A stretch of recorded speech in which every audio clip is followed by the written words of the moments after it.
Okay, hi. Today we're going to get a quick introduction on what this thing is, okay? This is what we call a door anchor. And the door anchor is the best thing to use. This door anchor is to use it to have an anchoring point so that when we do our resistance band training, we have a point to do it.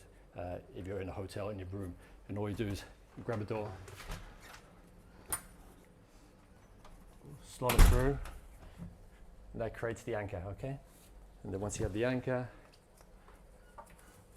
you can either slot it single way once in through to do your exercises, or you can loop it through and do the single rope pull, or open it up and also do it that way as well for less resistance if it's a single band each side.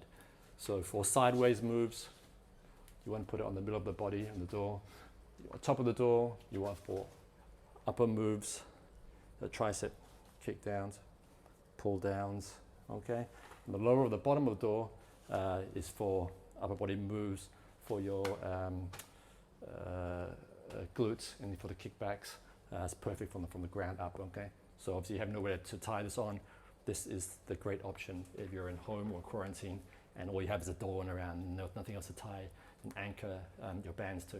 Okay, so that's what this is for. Okay, thanks.